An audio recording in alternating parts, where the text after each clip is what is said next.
Is our government finally going to pony up and offer us the evidence of Iran's threatening behavior?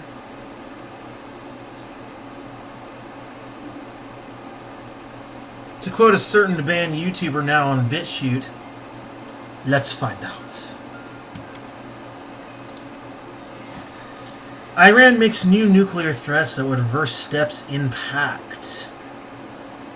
Iran threatened on Monday to restart deactivated centrifuges and ramps up enrichment of uranium to 20% purity and move away from the 2015 nuclear deal. But the head of Iran's Revolutionary Guards insisted the world knows Tehran is not pursuing nuclear arms. The threats to ramp up enrichment made by Tehran's nuclear agency spokesman would go far beyond the small steps Iran has taken in the past week to nudge stocks of fissile material just beyond limits in the pact that Washington abandoned last year.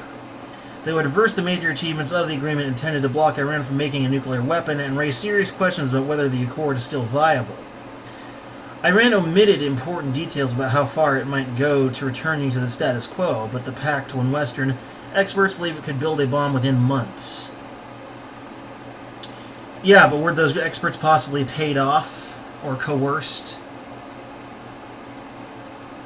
I'm not saying that they automatically were, but you never know, especially with this government. But Major General Hussein Salami, that's a great name, perfect, the head of the Revolutionary Guards, denied Iran was pursuing a nuclear weapon. Why do they globally sanction us about the nuclear issue when the world knows that we are not pursuing a weapon? In reality, they are sanctioning us because of knowledge, Salami was quoted as saying by the semi-official Tasnim news agency. Nuclear weapons have no place in Islam. Islam never approves of weapons of mass destruction, he added. Despite the Iranian threat to boost enrichment, the United States said it's renewed its sanctions against Tehran were working, and warned Iranian leaders not to underestimate U.S. resolve. Really? Are they working? Are they really? Well, I guess that depends on what you're aiming to achieve. But if they're working to piss everybody off, or at least piss me off, then they definitely are working. President Trump's maximum pressure campaign against Iran is working. White House National Security Advisor John Bolton told a pro-Israel group in Washington, "We're just getting started."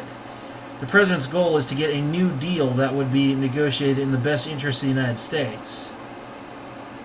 Really? But not in the best interest of Iran as well? Only in the best interest of the United States?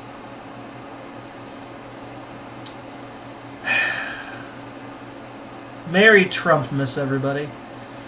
U.S. Vice President Mike Pence, who spoke to the same group, added a warning. Iran should not confuse American restraint with a lack of American resolve, reiterating Washington's resolve to protect U.S. personnel and citizens in the Middle East.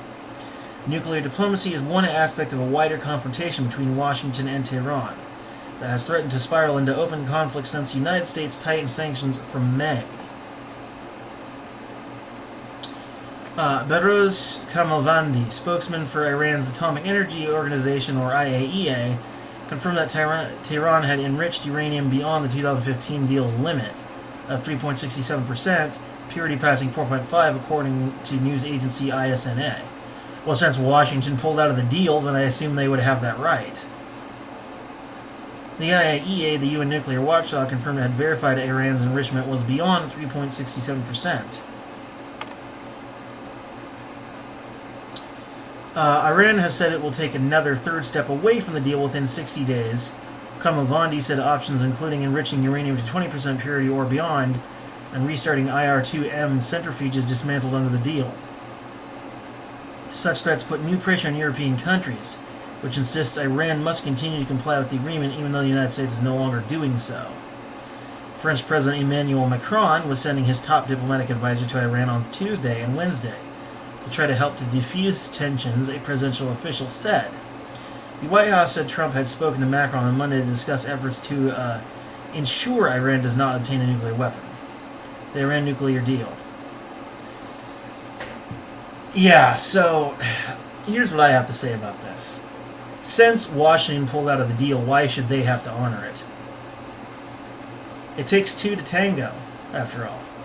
The agreement was made between the two countries, then one pulled out. So the other pulling out as well seems fine to me. admittedly, they're all afraid Iran's going to build nuclear weapons. But they say they're not, that nuclear weapons and weapons of mass destruction have no place in Islam. I personally have not read the Quran. I wouldn't know if that's true or not. And even then, that would probably depend somewhat on your interpretation. The bottom line is, there's a lot of confusion. This is what they call threats. Just restarting a few things, maybe enriching some uranium. Where's the damn bomb? I mean, come on. Where is it? Where's this threat? They haven't said that they're going to bomb anybody. They haven't even said they're going to build a bomb. They're just enriching uranium to sell. I'm not sure. They have centrifuges and shit like that, but so what? Maybe they just want to produce uranium for other countries. I'm not saying that Iran is perfectly innocent, but maybe this is a sort of panic mode. Something our government would be well known for, as in the past. Still, centrifuges, the sanctions imposed by Washington threatened to eliminate the benefits Iran was meant to receive for agreeing to curbs on its nuclear program with world powers. The confrontation has brought the United States and Iran close to the brink of conflict, with President Donald Trump calling off airstrikes last month, minutes before impact. Enriching uranium up to 20% purity would be a dramatic move, since that was the level Iran achieved before the deal, although back then it had a far larger stockpile than it is likely to be able to rebuild in the short term. It is considered an important intermediate stage on the path to obtaining the 90% pure fissile uranium needed for a bomb. One of the main achievements of the deal was Iran's agreement to dismantle its advanced IR-2M centrifuges used to purify uranium. Iran had 1,000 of them installed at its large Natanz enrichment site before the deal. Under the deal, it is allowed to operate only up to 2 for testing.